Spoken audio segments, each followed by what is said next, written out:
will have the benefit of hearing from our speakers today. If for any reason folks are not comfortable being recorded, although your line should be muted, please feel free to disconnect at this time. Next slide, please. As I mentioned, my picture's there in the middle for you, and I hopefully have met a number of you that are on the line today in the role that I get to play on behalf of SAMHSA. On behalf of all of our leadership here at the Substance Abuse and Mental Health Services Administration, thank you for taking time out of your day today to join us for this process and for all of the amazing work that you're doing in your local communities to support the mental health and behavioral health needs of our service members, veterans, and their families. As you know, you're probably part of a team that's doing some amazing work at the local level, and we're really honored to be supported by our partners at the VA in doing this effort. You'll hear from Andrea Lee, the health system specialist with VA's Office of Suicide Prevention at the Veterans Health Administration in just a little bit. And you'll also hear today from Donna Alagata, our senior advisor at SAMHSA's Service Member Veterans and Their Families Technical Assistance Center, who will help to work with you on getting your questions and answers asked during the session. If folks have any questions, you can use the Q&A chat box. You can also do direct chats with the host if you have any technical issues, as we have folks standing by to help with that as well. And finally, if we'll go to the next slide, we'll do a little bit of our logistical business. To let folks know that please, you should mute your phone when you're not speaking to avoid the background noise. And our next slide, which reminds us that there's a disclaimer. We're going to invite our states first. There's a disclaimer that the views and opinions and content expressed during the presentation do not necessarily reflect the views, opinions, or policies of the Substance Abuse and Mental Health Services Administration or the VA, but rather the speakers that are presenting them. Okay, if we go back, let's take a quick look at the amazing folks that are joining us all across the country.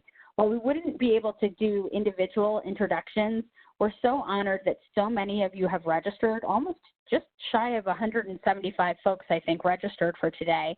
And so that you know, we will be sending out the slides and the recording link for all that have registered. So even those that were not able to make the call today, you'll have those resources. And feel free to take this material and share it back with others on your state teams or within your circles of influence. So again, thank you to all of you for joining. As we get into our speaking presentation today, I'm so honored to be turning things over to my colleague at the U.S. Department of Veterans Affairs, who I mentioned earlier, Andrea Lee, who will do the introductions for Lily Mells. Andrea? Thanks so much, Cicely, and good afternoon or good morning, everyone. This is Andrea Lee. I'm with VA's National Suicide Prevention Program, and I help to coordinate the Mayor's and Governor's Challenge efforts on the VA side of things. So excited to see the great turnout. I see our participant list is at over 100 participants and counting. So thank you all for taking the time to be with us this afternoon. I'm so excited to introduce for this afternoon's presentation Ms. Lily Mells. Lily is a licensed clinical social worker and board-certified diplomat in social work with over 20 years of experience. She's worked in various capacities to include child abuse, domestic violence, and substance abuse. Lily is an Air Force veteran and has served as the Director of Psychological Health for the Virginia Air National Guard and has been with VA since 2013, serving as a suicide prevention coordinator for 6 years. She's joined the Office of Mental Health and Suicide Prevention at VA Central Office last year as part of the Education and Training Program team. And with that, I will turn it over to Lily, and thank you so much for being our presenter for today.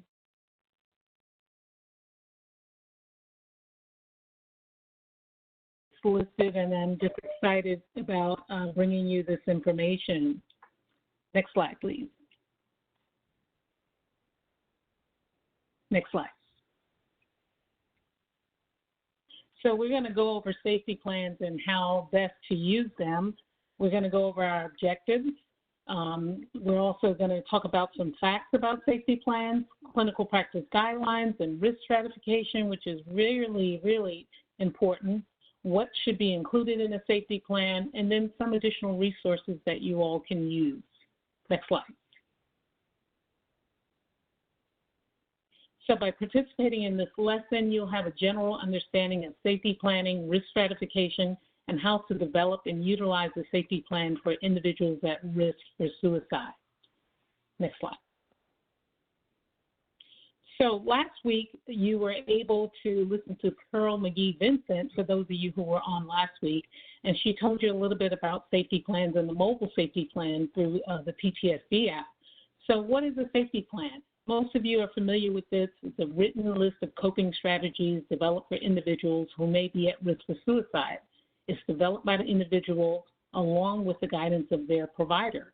And it's in the individual's own words. And that's a key factor, that it really needs to be the individual's own words. A safety plan can help protect individuals when suicidal thoughts are present by reminding them of the tools that they can use to stay safe and cope. And that's another key factor, developing a good list of coping skills. The safety plan also provides a step-by-step process of managing suicidal thoughts, and we'll go through that a little bit later. And also, a safety plan can be developed at any point in treatment. You don't have to wait until that individual is in crisis. And as a matter of fact, that may be a little bit on the late side. So you want to make sure that you get that in early. Next slide. So our clinical practice guidelines. What are our clinical practice guidelines? They're evidence-based recommendations to improve care. They represent an overall significant effect toward understanding best practices in screening, assessment, and management of individuals at risk for suicide. They are also used to improve care as potential solution to reduce inappropriate variations in care. So what we're really talking about here is that we want to make it standardized. We want to be able to look at what the evidence says and make it standardized for all. Next slide.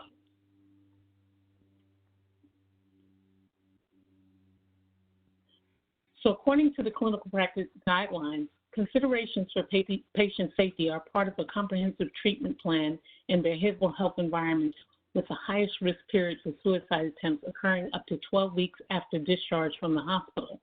One of the things we know about when individuals are hospitalized is that everything is pretty much done for you. Your medications are monitored, they're distributed at certain intervals, any lethal means is also taken away. Everything is pretty much done for you while you're inpatient. So when that patient is discharged, this is the most susceptible time where they really need the support. The transition from inpatient to outpatient behavioral health care is particularly susceptible time with standards of care can include safety planning as an important component of discharge planning to help the patients maintain safety and transition out of inpatient care. So they really have to have those things in place once they're being discharged. And then safety plan is also an intervention used in the ER. So when patients come into the ER with suicidal behavior and increased treatment engagement among suicidal veterans following ED discharge. And so you will see that more EDs are having clinicians help patients develop safety plans upon discharge from the ER. Next slide, please. So last week, Pearl told you about the six-step process. And so these are the actual 6 steps. First one, triggers, risk factors, and warning signs. And really, it's for that individual to understand and identify when they're in a crisis and that they may need to use that safety plan right then and there. Internal coping strategies is next. Things that they can do on their own without contacting someone else. Things that will help them distract themselves and be safe. Next, social contacts. Who may distract that person from the crisis? Who can they call? Are there places that you can go? Family members or friends who may offer help. People I can tell that I'm in a crisis and need support. Professional agencies to contact for help. Who are those mental health professionals? Where are those services in the community? What is the number for the crisis line? Those are things that you want to have written down on that plan. And making the environment safe. Ways I can make the environment safer and protect myself from lethal means. And we'll get a little bit more into that as we go through each step. Next slide.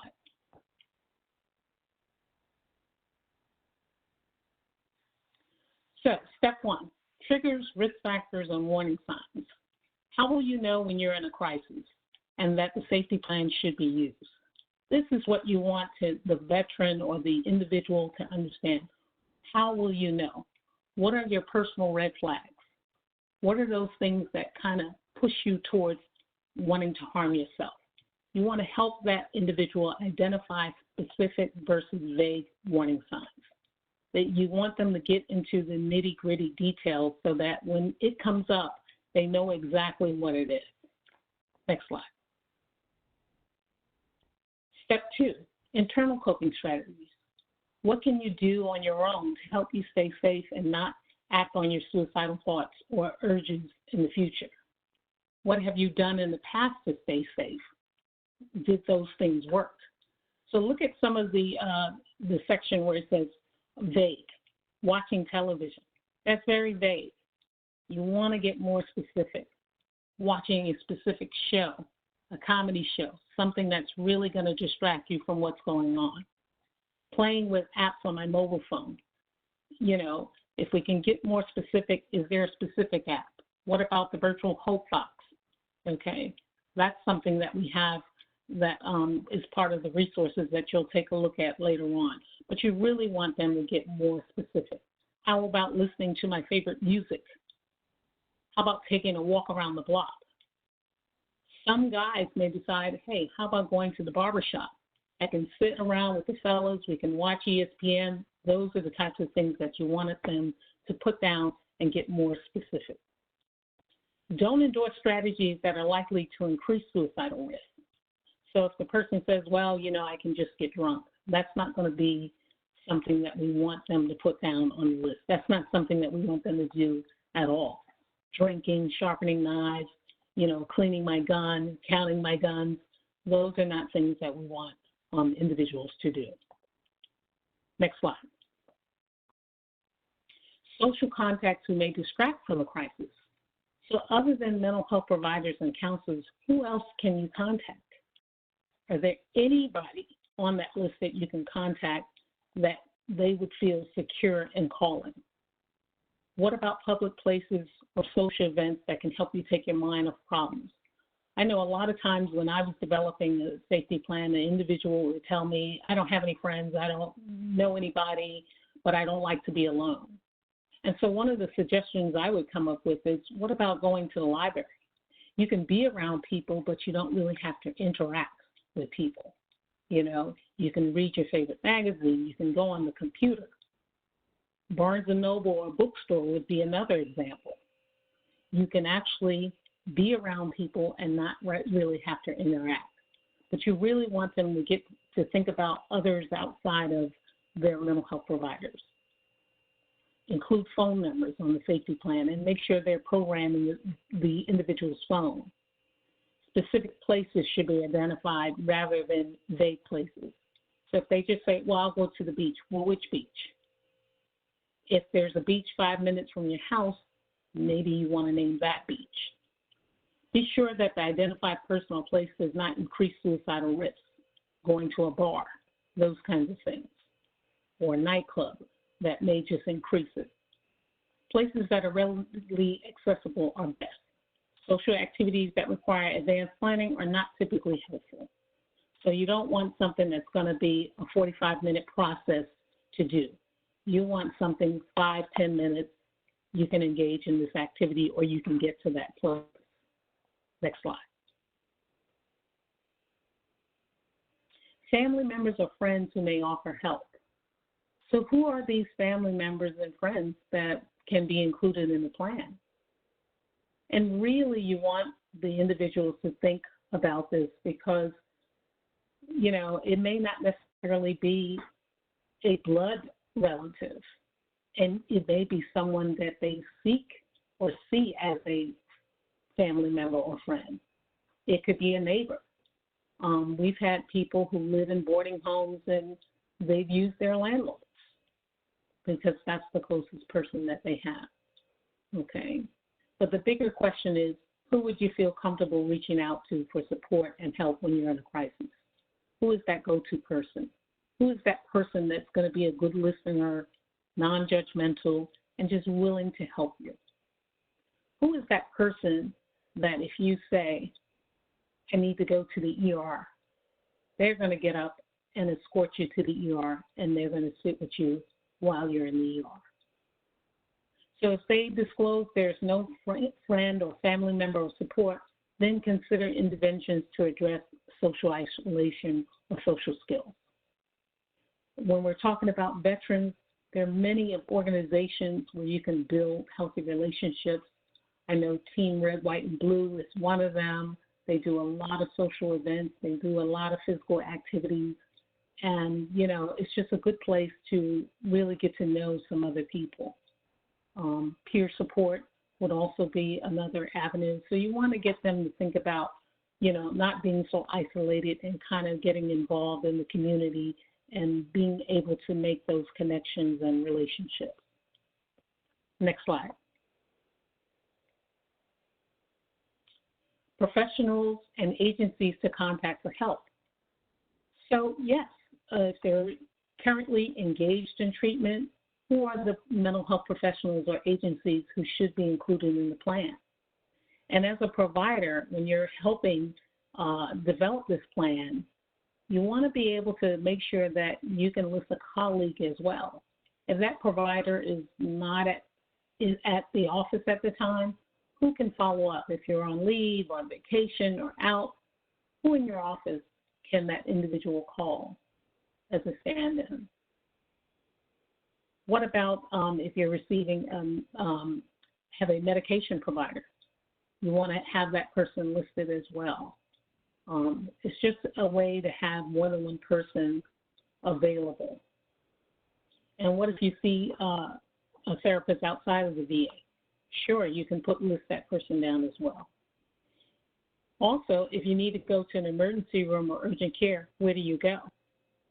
These are things that you want to think about or have listed beforehand. Sometimes you can live in between two medical facilities. It's better to go ahead and list one early enough so that there's no decision-making in that time of crisis, that you already know where you're going to go. If you're talking to the veteran, you already know where you're going to go. You know, if Riverside is on this side and Centera Hospital is on the other side, let's choose now. If you had a choice, where would you go? And so just making those decisions early enough, knowing exactly where these facilities are, and, you know, and where their emergency room is. Okay? Also include the phone numbers on the safety plan, and encourage the veteran or the individual to program those numbers into the cell phone. List the days and hours that the agency or clinician is available, if applicable. And remember that they can always call 911 or just go to the nearest emergency room. Next slide.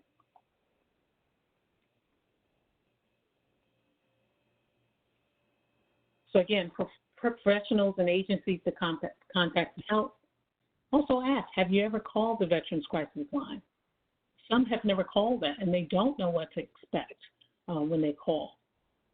You know, if they have called, what was it like? Would you call again? What are your concerns about calling the crisis line?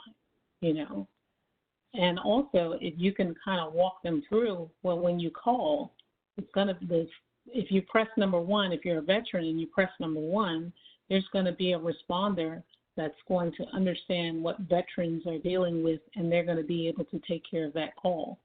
They're going to help you. They're going to get you to the right resource as well. I know sometimes when you're working with individuals and, you know, giving them the number to the crisis line, their fear is that somebody's going to come to my house and, you know, lock me up, and they don't want that. And so I think just being open and, you know, explaining to them exactly how that process works, you know, and you just reassuring them that the person on that crisis line is there to help them. Next slide. So making the environment safe. You know, this can be a little bit tricky, but we do want to make sure that we ask these questions and we help that individual make the environment safe. So one of the questions would be, what are the items in your environment that you might use to harm yourself or hurt yourself? What can we do to make your environment safer? Okay, so when we're talking about medications, weapons, things like that. How do we reduce or eliminate, access to these things? One of the things you can talk about is if there's someone in the home or a friend or a relative who can help with medication distribution, if there's a risk of overdose, pill boxes. I know the VA gives out pill boxes for free. There's no questions about that. You can get pill boxes. If there's weapons in the home, such as a gun, we do want to come up with some safety storage methods. We do have gun locks. There are also gun cabinets. So there's plenty of things that can be done. And one of the things about veterans is that sometimes, and people in general just feel like you're going to take my gun and I'll never be able to get it back. And that's not what we're talking about. We're talking about when you're in a crisis, let's try to at least keep it safe until you're doing better. So don't limit this discussion of lethal means to those veterans identified as planned methods for suicide. You want to explore and enlist help to reduce access to all lethal means available to them. Typically, if we're thinking about guns and medication, there could be other things that people can use, and those are the things that you want to explore with that individual. So adding items, pictures, quotes, etc., to the veteran's environment to remind them for the reasons for living. So those are the things that you want to be able to add. What are some of the reasons that you want to keep going? Family members, pets, anything that's going to give them a positive reason to be here. Next slide.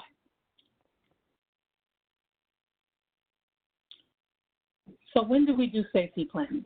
So the safety plan should be considered when discharged from acute care, after the risk stratification, and more generally at the immediate chronic risk level.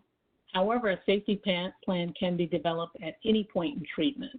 And the reason I say this is that when you have someone who is seeking mental health and you've done the intake and you've looked at the history, if they have some history of self-destructive behavior, suicidal ideation, or maybe even an attempt in their past, this is someone that more than likely you want to help them to develop a safety plan. They don't have to be suicidal at that point, or high risk at that point, but because they have some red flags in their background, it doesn't have to be done at the first session, but you can say, during our next session, let's talk about a safety plan. I want you to think about these things, who could you contact? What are some of your triggers and what are some of your coping strategies? So get them thinking about that, okay? So to better understand the clinical practice guidelines and the development of safety plans, we must look at the risk stratification. Next slide. So what is risk stratification? It's an ongoing process of assigning patients a particular risk status. It is based on a vital health indicators and medical history. So basically, you're looking at that person's history and what has gone on with them, and you're coming up with this stratification, chronic, intermediate, or low. So high risk, intermediate, or low risk. The goal of the risk stratification is to achieve the best health and quality of life possible by preventing chronic conditions and stabilizing and preventing acceleration to higher risk. So that's really what we want to do with the risk stratification. Next slide. So high risk, chronic warning signs, chronic suicidal ideation. These individuals are considered to be at chronic risk for becoming acutely suicidal and typically require the following: psychiatric hospitalization to maintain safety, observation until transferred to a secure unit and kept in an environment with limited access to lethal means, management of co-occurring conditions. Stabilization is the main goal of immediate care. Safety plans should be in place at discharge. So really, this is that person who cannot maintain safety, and hospitalization is more than likely, okay? And so this person is going to be hospitalized, they're going to be stabilized, and then once they're stable and ready for discharge, then that safety plan is going to be developed and kept in place. Next slide. So our intermediate chronic risk. So these individuals may feature similar chronicity as those at high risk with respect to psychiatric, substance abuse, medical, and pain disorders. These individuals typically require, you can consider hospitalization if related factors driving risk are responsive to inpatient treatment. They will require intensive management of suicidal thoughts or behaviors and should include frequent contact, regular assessment of risk, as well as a well-articulated safety plan. And mental health treatment should address co-occurring conditions. So this is probably somebody who's going to be seen on a weekly basis. They're going to be engaged in therapy. They're going to have that safety plan in place. And there's going to be regular risk assessment. Actually, a risk assessment should be done during every contact with this individual. Next slide. Low acute risk. So these are individuals who may have suicidal ideation, but it will be with little or no intent or specific current plan to harm themselves. These individuals present as the following. They can be managed in primary care or outpatient mental health, no current suicidal intent, no specific and current suicidal plan, no recent preparatory behaviors, collective high confidence, they're engaged in patient care with the provider, family members involved, and they really have the ability to independently maintain safety. Now, what I would say is that you still should consider a safety plan, especially if they've had some issues in the past. So if it's clinically indicated, you definitely want to go ahead and just at least have one in place for them. But that would be your low-risk individual. Okay, next slide. So now we're going to get into some of our discussion questions. So what are some of the tips or ways you successfully generated a buy-in on the development of a safety plan with someone? So any of you out there can give me some ideas. What are some of the tips or ways you successfully generated buy-in on the development of a safety plan with someone?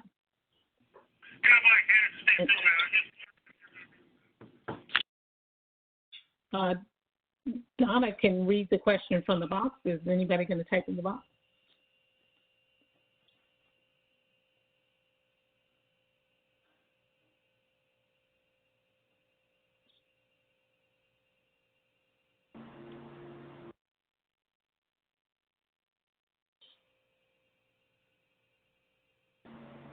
Donna, are you on? Can you hear us?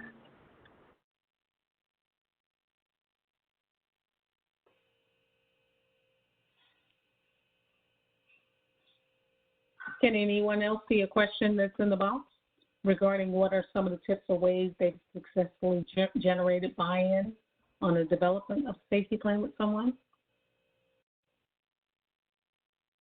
Hi, Lily. This is Andrea. I see a question in the chat, not related to your discussion question, but perhaps I can pose that to you while we're waiting for folks to respond. Sure. Okay, great. So one of the questions from a participant came in about, can we talk about safety plans that are initiated in the community? And wondering what your thoughts are around that. Yes, I think certainly safety plans that are initiated in the community, they definitely can be used. What I would recommend is that if the individual is seeing someone in the community along with the VA, I would definitely have them bring it in and see how it can be enhanced. You want to take a look at it and see what's on there. Make sure that both of the providers are listed on there, and and that way you can definitely enhance the plan itself. Wonderful. Thanks so much, Lily. Sure. Is there another question? I do see a couple more in the chat box. We've got another one about the difference between no suicide contracts and safety planning. What is the difference? Okay, so the contract, we haven't used that term in quite a while. We don't contract for safety. So basically, you want to go with the safety plan because the plan is actually giving the individual some control. They're going to be able to identify what their triggers are, who they want to contact when they're in need, places that they can go, and things that they can do. You know, a contract is just basically saying, I won't or I will, and that's not something that we've been using in the mental health arena for quite some time. So I would stay away from the word contract and really look at the development of a safety plan. Thanks so much. So helpful, Lily. And I'll turn it over back to Donna. Hopefully, Donna, you're able to connect via audio. I do see a couple of responses coming in through the chat box to Lily's discussion question. Thank you very much, Andrea. I apologize, everyone, about my muting and microphone. Yeah, there seems to be some discussion about family members getting involved in helping with the safety planning, but also with keeping firearms safe. And the idea was also expanded on, and so we have Dale Garrow mentioning that. I think Nancy Fennell also has a comment. There's about taking a photo of the safety plan and keeping it someplace, you know, safe or on their phone. Do you have any tips related to those kinds of things? Go ahead. Absolutely, absolutely. So one of the things about, you know, family members getting involved, you really have to get involved early on. And you also want the individual to sign a release to agree to have that family member involved. So that's step number one. You really have to have that person listed as someone who can get involved in their care. So in terms of the safety plan, yes, absolutely. You want to be able to have it mobile. You want to be able to have it posted somewhere where they can look, whether it's on the bathroom mirror, whether it's on the kitchen refrigerator, somewhere where they can readily see it and have it available. Last week, Pearl Vincent McGee talked about the PTSD mobile safety plan. You don't have to have PTSD to use that app. And when I list my resources, it's on there as well. But you don't have to have PTSD to have that app. And I would say that's definitely one that can be used mobily. Thank you. There was a lot of another question about safety planning tied with in times of, I'll say it exactly the way it reads. Brenda Main offered, we often start safety planning with the quote, we prepare for war in times of peace. But simultaneous with that, I got sent to my phone a question about involving family members and how does it work with confidentiality? Well, like I said, you know, initially you really need to get a release of information so that family member can be involved in their care. You know, if you don't have that, you really pretty much are going to be kind of stuck. Now, sometimes when you leave the ER, there may be a plan of care that they give, you know, to the person escorting, the family member that's escorting to and from the ER. But like I said, I would really encourage the family member, husband, wife, son, daughter, whoever it's going to be, to really, in the beginning, get involved, you know, get to, you know, have that release sign so that when it's time for discharge, there's no question about this person being involved in their care. Okay, that's helpful. And then how about the question about the in preparing for war in times of peace and having a safety plan even when there may not be go ahead. Right. And so I don't know if I necessarily would want to use those terms, you know, but what I will say is that going back to what I said earlier is that a safety plan can be developed at any time in the course of treatment. And so that's how I generally would explain it to my clients that, you know, we just want to make sure that you have all the resources available and that if you are in a crisis, you know where to go and what to do, you know. So that's just a choice to use that. That's a choice using war versus peace, you know. Sometimes for veterans it could mean something totally different. So that's why I said, I would just say, I want to make sure that you have all the resources available. Thank you. And Brenda had also chimed in about how important time is, that this is about buying time during difficult times, and often having family members complete their own safety plans. And she goes on in the chat books, really being specific about what sons, spouses, other folks can do when they're having trouble, who to call and what to do. Absolutely, absolutely. And one of the things that I would tell clients to do is, use a code word with a family member or friend. So a code word could be like, I need a can of Mountain Dew. So if I say to you, I need a can of Mountain Dew, that person on the other line knows that I'm going to keep you on this phone, we're going to talk, or I'm on my way over to pick you up, and we're going to the ER. But sometimes people have a hard time discussing everything that's going on, but if they say, I need a can of Mountain Dew, and that's our code word, they know exactly what they need to do for you. That's very helpful. Thank you. Did you have any thoughts about the question that is on the actual discussion question list of the things we got before the event about what you can do if a person's drawing blank when you're trying to work with them and they can't think of answers and you're trying to complete the plan? Yeah, so what I would do is, there's a lot of suggestions that you can use. I know on the VA side of the house, we have drop-down boxes, and they'll give you a couple of suggestions that you can come up with. But I would just start pondering, what do you like to do on your off time? What's fun for you? Just kind of keep probing in there and see what they can come up with. If they can't come up with anything, sometimes there are a couple of suggestions that you can make. So like I said earlier in the presentation, for the guys who generally go and get haircuts, what about going to the barbershop?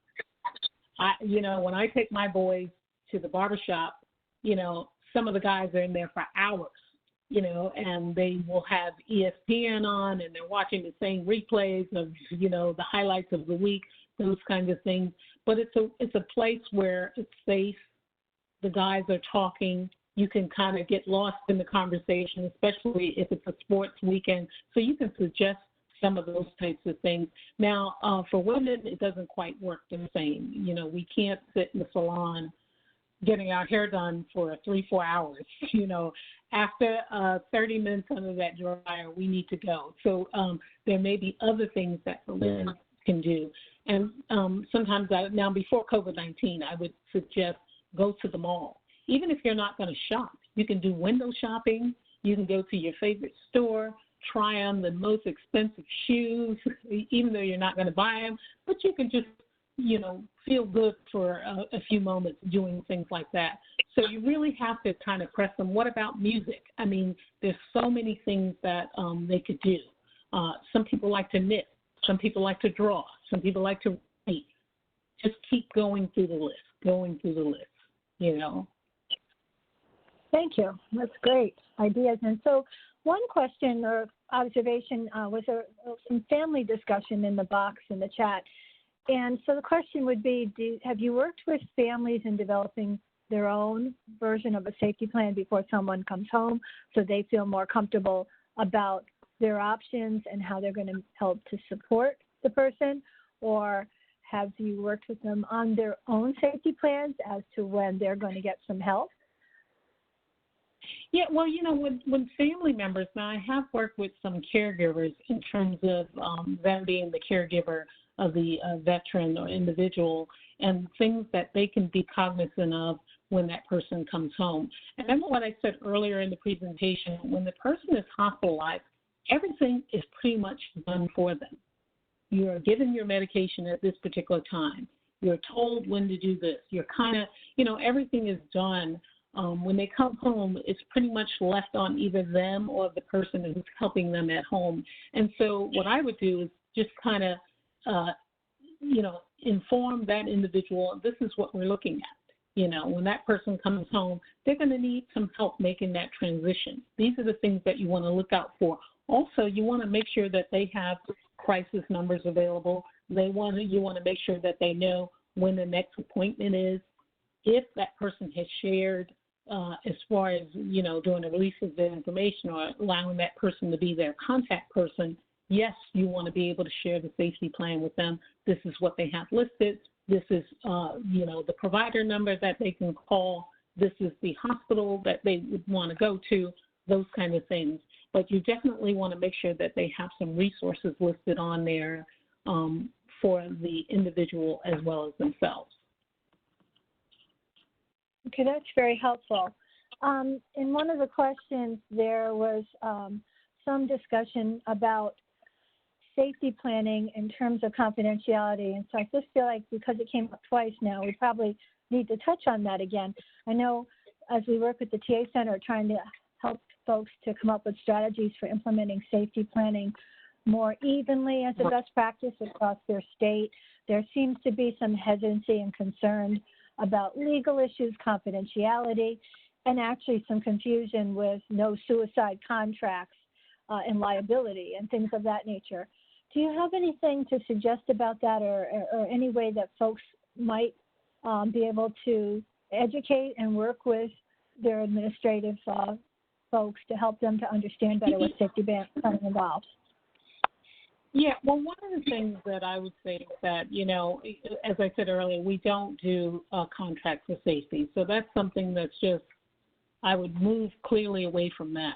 Now, when it comes to the safety plan, in my opinion, it's one of the best tools that you can use as a clinician, because this is something that you can also document in the record that we developed a safety plan. These are the things that the individual is going to do. This is the person that they're going to call in case of emergency. We gave them the crisis number. This is the nearest emergency room. So all of these things can be listed in the chart once you develop that safety plan. Now, when we talk about confidentiality, are we talking about confidentiality? Who are we talking about that would breach this confidentiality? The safety plan is the individual and the provider. So if we're talking about a breach of confidentiality, if someone is at imminent risk and they're about to harm themselves, the confidentiality goes out the window, But really on that safety plan, they're just going to have the list of the person that they want to call. They're going to name that person. So if they say, I want to call my friend Tom, this is what the individual is going to list. That's who they're going to list. That's helpful. Thank you. There was also some encouragement in the question and answer boxes to have folks use the Veterans Crisis Line and partner up with the VA, frankly, when they're in places of working with these plans, and they need some help with an assessment. Do you have any suggestions? So the crisis line, if you are not familiar with the crisis line, there should be a video on YouTube that HBO produced. How many years is it now? It's been a couple of years now, where it gives you a kind of behind-the-scenes look at the crisis line. I know folks on the VA side have used it and have looked at it, but I would definitely encourage you to Google that on YouTube and take a look at the behind-the-scenes look in the crisis line. So with the crisis line, they're going to have responders. We have 3 locations for the crisis line, one in Atlanta, Georgia, one in Canandaigua, upstate New York, and the other one in Kansas. And so what happens is veterans will call, or individuals will call that number, because it's really the national crisis line. It's just that if you press number 1, it's veteran specific, but that number is the national crisis line number.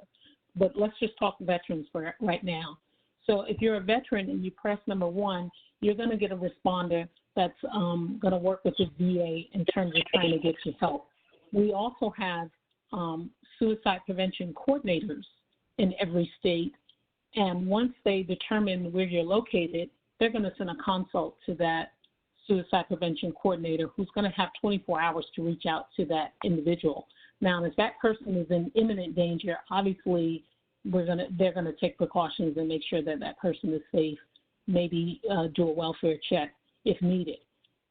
But they will also have a referral to their local suicide prevention coordinator who will reach out to them and find out what types of services that they need and get them connected as quickly as possible. So when they call that line, they're going to get a responder who may be a veteran themselves, and they're going to definitely understand what that individual is going through and give them the assistance that they need to get connected with the VA or mental health. That's helpful.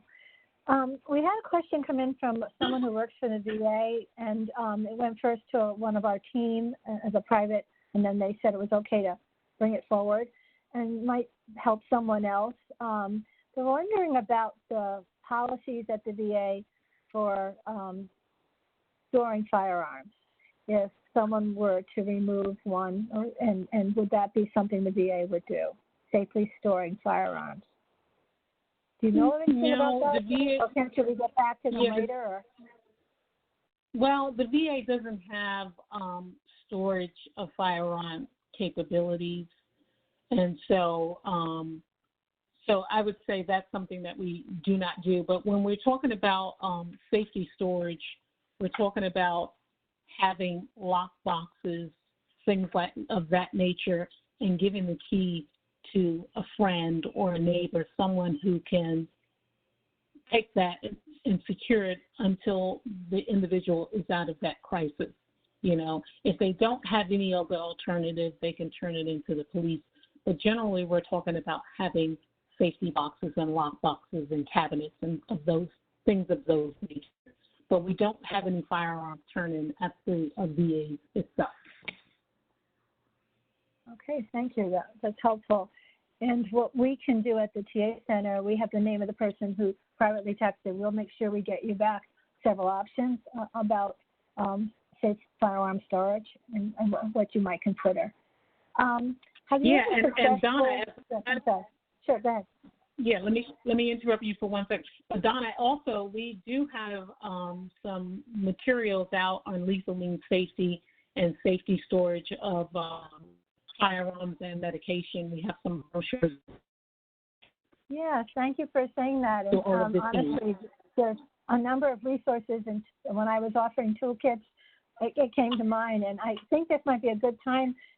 Actually, I know you mentioned it before, Lily, but to once again mention the mobile app, and I would say that tied with the safety planning, so people know how to get access to that if they missed the last webinar. Yes, and as a matter of fact, if someone can forward my slide deck, I have some resources listed on there. Okay. Emily, there you go. So these are some of the resources that we have on here. And actually, we do have the VA safety plan on there, so you can take a look at that. We have the virtual hope clock. And then if you go down to the PTSD safety plan, you can take a look at that mobile app. And I believe there's a link to some other mobile apps on there as well. So these are definitely good apps that you can use. We have the crisis line, making a connection. And so, coaching the care. I'm sorry, I'm moving faster than myself. Coaching the care. So when we talk about someone who's having a difficulty, encouraging that person to seek help, coaching in the care is another resource that they can use to encourage that person to go in and empower them to get services for the issues that they're dealing with. Yeah. Yeah, thank you. I want to thank all of the people that in the chat box rose and rallied. Can I say one other thing, Donna? Sure, go ahead. I'm sorry. Sure. I'm sorry. No worries. Now, this has just come to my mind. Now, the VA doesn't necessarily store, we don't store firearms, but we do take back medication. And actually, if someone has a stockpile of medication, because it is a lethal means, we do have stamped envelopes where they can mail medication back in. We also have some medication drop boxes at some VAs as well. Also, sometimes in the community, they may have the police station or the DARE station that will have a medication take-back day. So those things are very helpful because a lot of times, people have meds and they stop using and they forget or expired, and they just have them piled up in the house. But that's a good way to get rid of some of the lethal means as well. Go ahead, Donna. Thank you. Oh, no worries. I was just amazed and grateful for all the different people who are interacting in the chat box and offering some really solid responses as well. And so we will sort of gather things up and share that with folks, but we will certainly make sure that with the resources we send out, we give you tools and things for addressing that question. So you're all good. But thank you. Anything else about, I see one on the VA about providing free gun locks. That was brought up by Gail at the point. Mm-hmm. Yes, I forgot to mention that, but our suicide prevention coordinators, they do have gun locks that they do give out at different outreach events, and they will give them to providers, clinicians to give to veterans, and they'll give to veterans directly. So that's another way to receive a gun lock. Sometimes the police station will have some that they give out to the community. The other thing in terms of resources, our clinical pharmacists are another good suicide prevention resource that we can use at the VA. They're called a detailed academic pharmacist, but they do a lot of suicide prevention work, and they kind of augment some of what's going on in primary care. So that would be another resource that to be used. Okay, that's great. Anything else? There's a question about what to do about non-compliant individuals that folks are working with. Any suggestions there? Yeah, I mean, so if someone is refusing to do the safety plan, I mean, we can't really force anyone to do anything. But one of the things that you can still do is just, let them know, just verbally, you can always go to the nearest emergency room when you're in a crisis. You can always call the crisis line. You can call 911. And if I know on the VA side we have the wallet cards, but if you have any of the wallet cards, or you give that to them, and you can just document that they declined to do an actual safety plan, but you did give them these particular resources. Okay, that's helpful. That question, it was mentioned before, the slides will be made available. Since folks are asking about that, and the PowerPoint will be made available with all these wonderful links in it. There's also some notes in the chat box that will be gathered together around, for instance, the COM course, the free course that was just posted, some various websites. We just, check everything out and then forward it along. As we see this as a community of learners, and your thoughts about this and suggestions, like there was a wonderful reminder that there are mandated drop boxes at pharmacies and medical centers. There's numbers of alternatives here, so I think that folks, when they stand back and look at them, will see that there's some options. And so thank you very much. Any other questions? Yeah, the thing I want yes, go ahead. people to take away from this is that, the safety plan is really there to help that individual. And so, you want to give them the power, to come up with, the different sections on that safety plan. So it's like, giving them the power to control things a little bit. They're going to come up with, what are their triggers. They're going to come up with the places they want to go to, the people whom they want to call. And so I think when you frame it in that way, you can get a little bit more buy-in from them. From the clinician standpoint, the person writing the safety plan and putting in the chart, you're basically just letting them know that this is a resource for you. This is a resource. I'm here to help you, and this is a resource for you.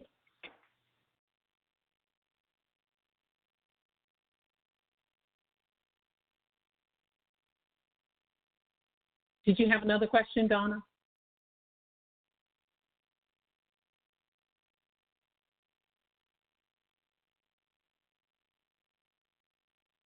Did I lose you, Donna?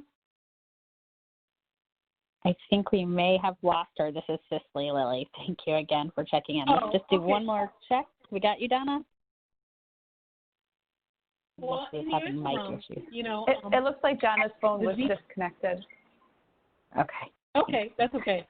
So we also have vatrain.org. I forgot to put that on my resource list, but vatrain.org.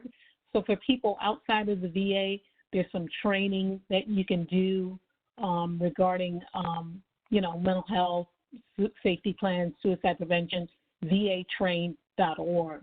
And also our Psych Armor, I think you may have had that before, but Psych Armor also does our SAVE briefing, our suicide prevention briefing. VA, you can go on that website and look at that training as well. That's a great resource, Lily. Thank you for that. We'll make sure that folks get that added as part of the transcript for today as well. Chantel, I know we have just a few minutes left. Did you have another question that you wanted, that you had keyed up for asking?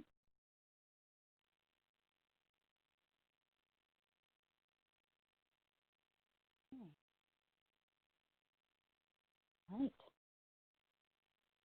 Mute.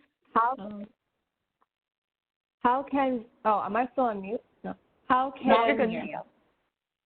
okay, I apologize. While many clinicians are working remotely, how can veterans access gun locks? Can they be ordered by clinicians via consults?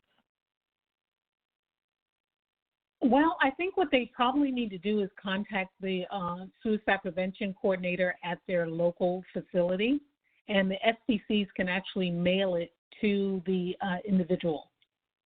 So if the provider contacts the suicide prevention coordinator and say, hey, I have these individuals that need a couple of gun locks, they can get it mailed to them.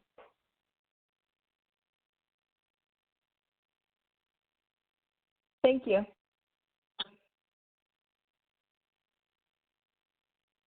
Okay. Lily, any final thoughts or remarks before we do our closeout and remind folks of some upcoming events? Yeah, I would just say this, when you're developing a safety plan, the thing that you want to look at is the risk stratification. Those are going to be the key things that you're going to look at.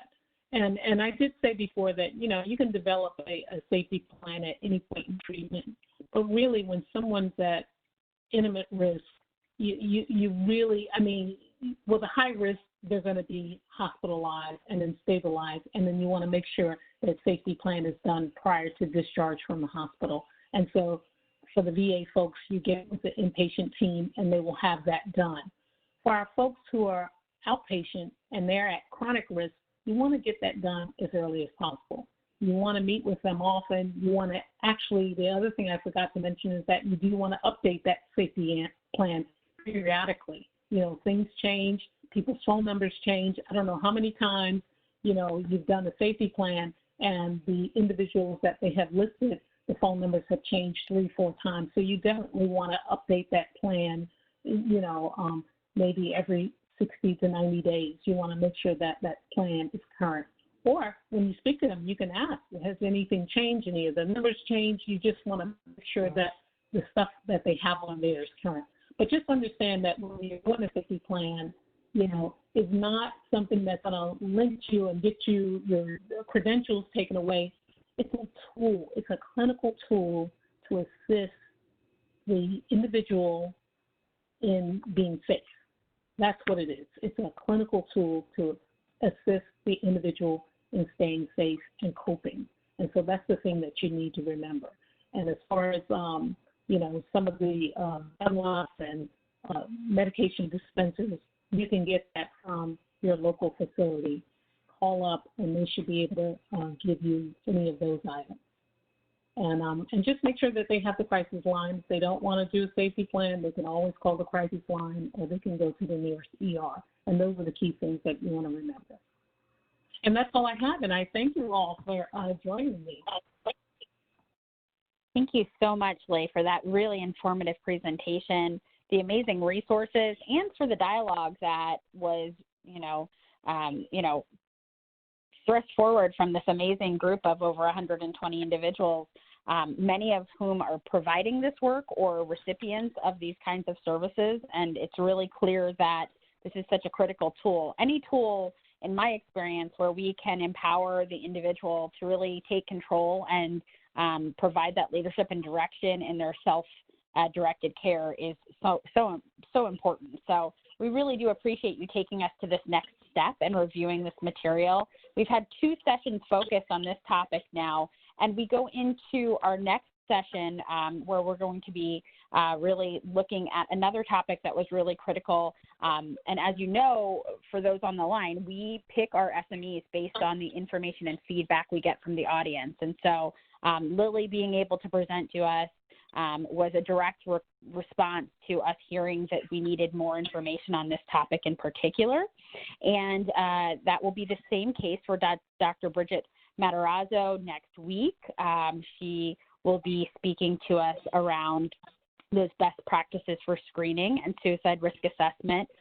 29 July from 1 p.m. to 3 p.m. Eastern Standard is when we ask for folks to join. If you haven't registered for that session, there's still spots open, so please don't hesitate to reach out and let us know if you'd like to join. And similarly, if that time does not work for folks, we're more than happy to do another recording and provide that out back to folks. Donna, I'm going to check back in. I think we were able to get you back on. Anything last minute parting remarks from you that we wanted to make sure the folks knew about?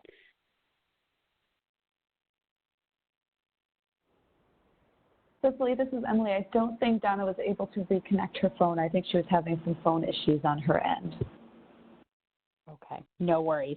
Well, then that being said, folks, just give us a little bit of time to do a 508 compliance check for our slides and our audio recording.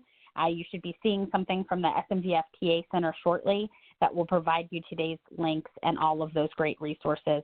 And again, we hope you're all staying well, staying safe, and continuing to do amazing work to support our nation's military and veteran families. Thanks and have a great afternoon. Thank you.